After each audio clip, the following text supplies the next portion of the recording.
Sir வணக்கம் sir. Spotlight நேயர்கள் அத்தனை பேருக்கும் பணிவான வணக்கம் சார். இப்போ செங்கோட்டையன் வந்து ஏடிஎம்கேலேருந்து விட்டுட்டு இப்போ தாவேக்கால போய் சேர்ந்துருக்காரு. ஆமாங்க.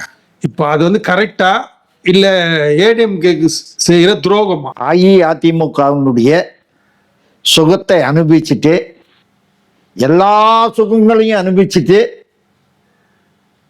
இப்போ இன்னொரு கட்சிக்கு போய் சேர்றதுன்றது பச்சோந்திதனம், துரோகம். துரோகம் மட்டும் இல்லை, பச்சோந்திதனம். செங்கோட்டை பச்சோந்தி. பச்சோந்தி வந்து உங்களுக்கு எல்லாருக்கும் தெரியும், எங்கே பசுமையாக இருக்குதோ அந்த இடத்துல போய் செய்கிறது. அதுதான் பச்சோந்திதனம், துரோகி. செங்கோட்டையன் பெரிய துரோகி. செங்கோட்டையனுக்கு வந்து எடப்பாடியார் முதலமைச்சர் ஆனதிலிருந்தே அவருக்கு விருப்பம் இல்லாம அவர் வந்து முகம் கருத்து இருந்தது. இத்தனை நாளா அவர் உள்மனசு இப்பதான் வெளியே வந்திருக்குது. துரோகி, அதாவது எதிரியை நம்பிடலாம் சார். எதிரி எதிர்க்க இருப்பான், ஆனா துரோகி கூடவே இருப்பான். இவன் கூடவே இருந்து துரோகத்தை பண்ணவன் யாரு? செங்கோட்டையன். தாவேக்காக்கு போயிட்டாக்கா கெலிச்சிருவியா? நீ தாவேக்காக்கு போயிட்டா கெலிச்சிருவியா?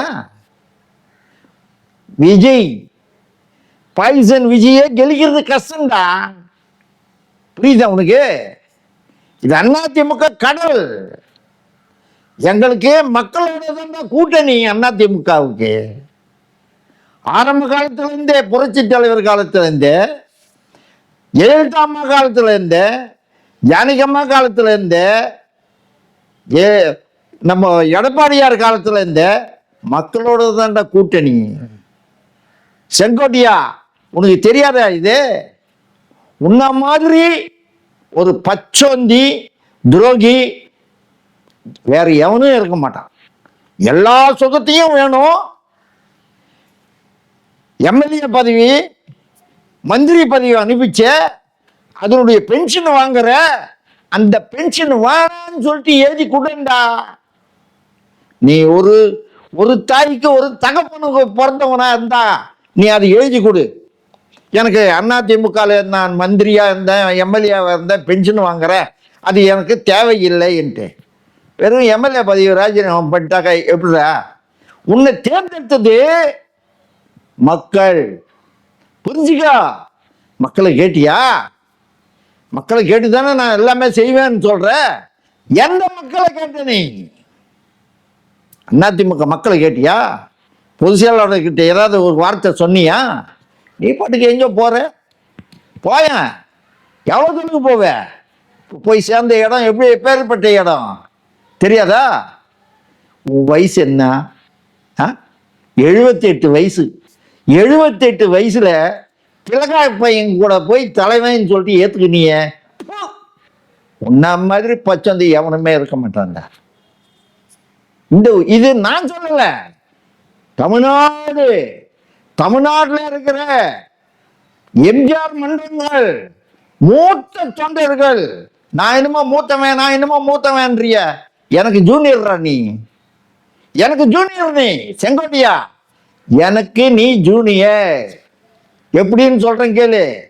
1972ல புரட்சி தலைவர் கட்சி ஆரம்பிக்கிறதுக்கு முன்னாடி அவர் ஆரம்பிக்கிற மாதிரி அல்ல.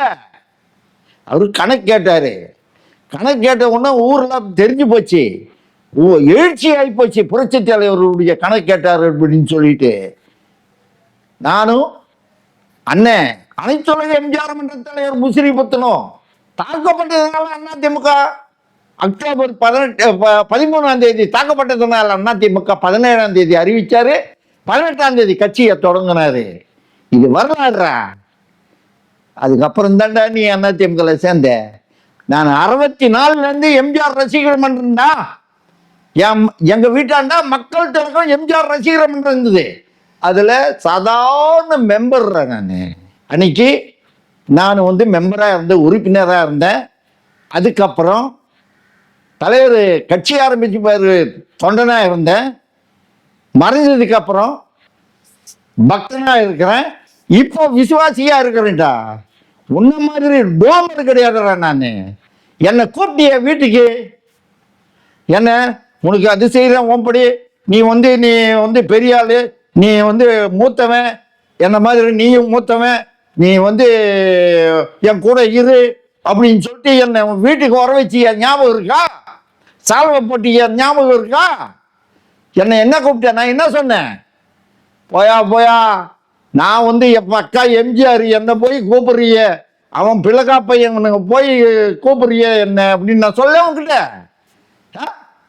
நீ பைத்தியமா இருக்கலாம், நீ துரோகியா இருக்கலாம், நாங்கெல்லாம் எம்ஜிஆர்யா. எம்ஜிஆர் தெரியுதா? அன்னைக்கும் எம்ஜிஆர், இன்னைக்கும் எம்ஜிஆர், என்னைக்கும் எம்ஜிஆர் தான். நீ அங்க போய் ஜெயலலிதாவுடைய போட்டோ பாக்கெட்ல வச்சு நின்றாக்கா நீ அதிமுக ஆயிடுவியா? ஜெயலலிதாவுக்கு விசுவாசி ஆயிடுவா? ஜெயலலிதா தானடா உன்னை தூக்கினது.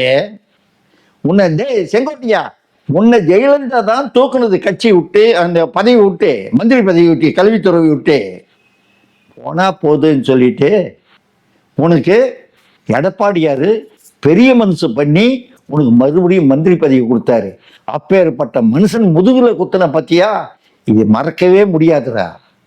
துரோகத்திலையும் துரோகம், புரியுதா?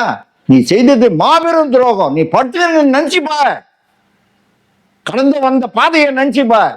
நீ ஒன்றும் பெரிய ஒன்றும் கிடையாது. தொண்டனாலதான் நீ ஆன. அந்த தொண்டை எனக்கு உன் பின்னாடி இல்லை தெரியுமா? நீ போனிய ஷோ காட்டினிய ஏர்போர்ட்ல, ஜனம் வந்தது பாத்தியான்னு. இதுக்கு முன்னாடி ஏன்டா வரல? இதுக்கு முன்னாடி எத்தனை தடவை போயிருக்குற? அப்போ ஏன் காட்டல? எடப்பாடியார் அதே கோபி உன் தொகுதி கோபியில காட்டினார. எழுச்சிடா எழுச்சி. மக்கள் பார்த்தாக்கடா. ஒவ்வொரு மக்களையும் கேமரால பார்க்கும் போப்போ அவங்க ஆனந்தம். எடப்பாடியார் பேசும் போப்போ ஆனந்தம். அவங்க அவருடைய பேச்சை அப்படி ரசிக்கிறாங்க, ஏத்துக்கிறாங்க, உளமாற ஏத்துக்கிறாங்க. மக்கள்டா, கோபி மக்கள்டா. இந்த தடவை நீ அங்க டெபாசிட் வாங்க மாட்டேன். நீ இனி நான் சொல்றேன், எடப்பாடியார் சாதாரண ஆள் கிடையாது, விவசாயிடா. விவசாயி, ஒரு தமிழன், ஒரு விவசாயி. ஒரு விவசாயி முதலமைச்சராக கூடாதா? நான் எல்லா கட்சிக்காரங்களும் கேட்கிறேன். ஒரு முதலமைச்சர் ஆகிறதுக்கு என்னென்ன தகுதியில் இருக்குதோ அத்தனையும் தகுதியில் இருக்குது. இதே எடப்பாடியாரு முதலமைச்சர் ஆகிறது முதல்ல முதலமைச்சர் ஆனதுக்கு அப்புறம் பத்திரிக்காரங்க, ஊடகத்துக்காரங்க, பொதுமக்கள் இவர் என்ன செய்ய போறாரு அப்படின்னு தான் பேசினாங்க தெரியுமா? அதுக்கப்புறம்தான் 4 ஆண்டு காலம் அரசியல்ல அவர் செய்த சாதனைகள் இன்னைக்கு பட்டியலில் இருக்குதுடா. சாதாரணமான சாதனைகள் இல்லை. அப்பேற்பட்ட கொரோனால உட்கார வச்சு சம்பளம் கொடுத்தாடுறா. டேய் செங்கோட்டையா, நீ கூட இருந்தாப்போ அதெல்லாம் கண்ணுக்கு தெரியா உனக்கு? என்னடா பதவி? பதவி யாருக்கடா தேவை? பதவி என்ன மாதிரி தொண்டனா இருந்து பாடுறா, உனக்கு தெரியும் பதவியினுடைய சுகம். தொண்டன்டா நான் என்ன வேணாலும் பேசலாம், எனக்கு அதிகாரம் இருக்குது. தொண்டனுக்கு எல்லாம் அதிகாரம் இருக்குது. எம்ஜிஆர் மன்றத்துக்காரனுக்கு அத்தனை பேருக்கு அதிகாரம் இருக்குது பேசுறதுக்கு. ஆனா பொறுமையா இருந்தோம். இப்போ நீ செய்த துரோகத்தினால நாங்கெல்லாம் வெளியே பேச வேண்டியது சூழ்நிலை வருது, புரியுதா? உனக்கு பாவம், உன்னை நினைச்சா பாவமா இருக்குது. நீ எங்கெங்கோ போற, டெல்லிக்கு போற. அதுக்கப்புறம் ஐயா முத்துராமலிங்க தேவர் சிலைக்கு மேலே போப்போ எல்லாரையும் இதே சசிகலாவை நீ என்னென்ன பேசுன? இதே சசிகலாவை நீ என்னென்ன பேசுன? இதே ஓபிஎஸ் நீ என்னென்ன பேசுன? சொல்லு பார்க்கலாம். முன்மொழிஞ்சதே நீ தானடா, புரியுதா? மென்டல் ஆயிட்ட, சுத்தமா புத்தி கெட்டு போச்சு. உனக்கு என்ன பேசணும், எங்கே போகணும், எங்கே தெரியாம திக்கு தெரியாத காட்டில் தெரியற மாதிரி தெரிஞ்சுக்கின்னு இருக்கிற, புரியுதா? உன்னை எடப்பாடியார் அருமையாக வச்சிருந்தார். உங்ககிட்ட எல்லா விஷயத்தையும் சொல்லிக்கிட்டு இருந்தார். எல்லா அழைப்புகளும் உனக்கு கொடுத்துட்டு இருந்தாரு. எதுலையாவது அவர் தப்பு பண்ணாருன்னு ஒன்று விரல விட்டு காட்டுறா. ஒன்னே ஒன்று காட்டு பார்க்கலாம். அதாவது உன்னுடைய மனசு கெட்டு போச்சு, உடஞ்ச கண்ணாடியே ஒட்டாதுன்னுவாங்க. அந்த மாதிரி உனக்கு மனசு உடஞ்சி போச்சு. நீ எங்கெங்கேயோ தேடுற, திக்கு தெரியாத காட்டில் தேடிக்கினே இந்த லூசு பையன் கூட சுற்றின்னு இருக்கிற. புரியுதா? இதுதான் உண்மை. நீ வந்துடுவாங்க, நீங்கள் 2 பேரும் வந்துடுவீங்களா? விஜய் வந்துடுவார், கெலிச்சிடுவாரா? தமிழ்நாட்டு மக்கள் சும்மாவா? என்ன பைத்தியமா மக்களுக்கு? சினிமா பார்க்கறது வேறடா, அரசியல் வேறடா. உனக்கு தெரியாதா? 78 வயசு கீழே சீட்டு கீழே வச்சுன்னு இருக்கிறிய, உனக்கு தெரியாதா? இதெல்லாம் உன்னுடைய அழிவு காலத்துக்கு இதுதான் கடைசி கட்டம். விஜயினுடைய அழிவு காலத்துக்கு இதுதான் கடைசி கட்டம். எனக்கும் திமுகவுக்கு தான் போட்டி அப்படின்னு சொல்றானே அந்த லூசு பையன். அண்ணா திமுக அங்கீகாரம் பெற்றதுடா, அங்கீகாரம் பெற்று பல அமைச்சர்களை உருவாக்கினது. அதில் நீ ஒரு கைசாட. புரியுதா? பல மந்திரிகளை உருவாக்கினது, பல சாதனைகள் படைச்சது, பல அமைச்சர்களை பார்த்தது அதிமுக முதலமைச்சர். தெரியுமாடா உனக்கு? டேய் செங்கோட்டையா, சொல்லு பார்க்கலாம். சொல்றேன் உனக்கு, நான் 1 வாரம் டைம் தரேன் உனக்கு. அதிமுக முதலமைச்சர் யாருன்னு சொல்லிட்டு பார்க்கலாம். நண்பர்களே, இந்த வீடியோவை பார்க்குற அனைத்து நண்பர்களும் அனைத்து இந்திய அண்ணா திராவிட முன்னேற்ற கழகத்தினுடைய முதலமைச்சர் யார் என்றதை உங்களுடைய கமெண்ட்ஸில் தெரிவிங்க. நண்பர்களே, வணக்கம்.